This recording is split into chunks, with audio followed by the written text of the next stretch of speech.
Hi, I'm James Lamont, fellow at the Vidine Center for Rural Economic Development at the University of Minnesota Crookston.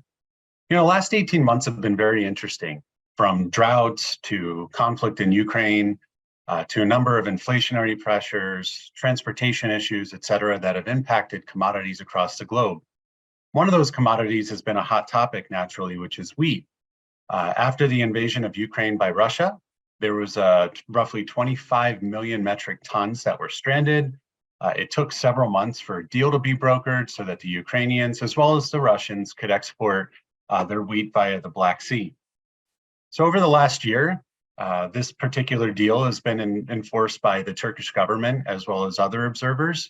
However, this year during harvest, there were some challenges that were raised by Ukraine's neighboring nations, also wheat producers. As you know, Ukraine is one of the largest wheat producers in the world. We've got the United States, Ukraine, Russia, and a few others that are within the top five.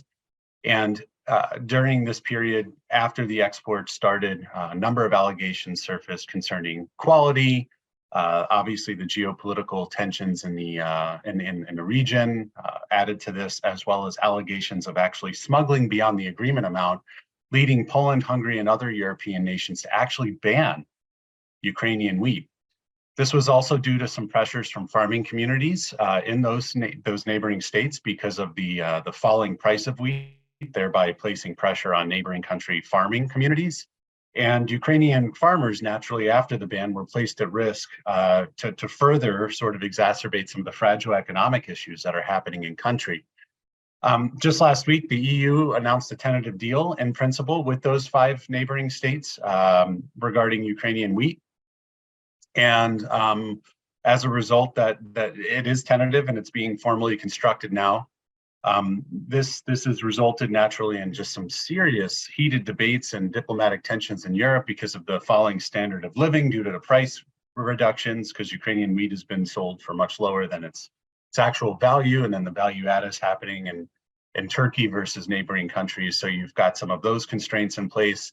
And having the EU broker the deal, I think, is probably best because they're an independent broker between the Ukrainian farmers as well as those neighboring states that have large farming operations. It is a positive development for the economy, as agriculture is one of the main economic drivers of the Ukrainian economy.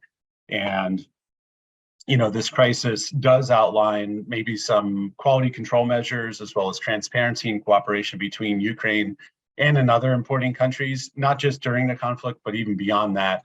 So maybe this could be the development of a long-term standard that helps continue, monitor, and support, long-term stability within not only the global wheat market, but the grain market in the Black Sea region, as well as Eastern and Central Europe.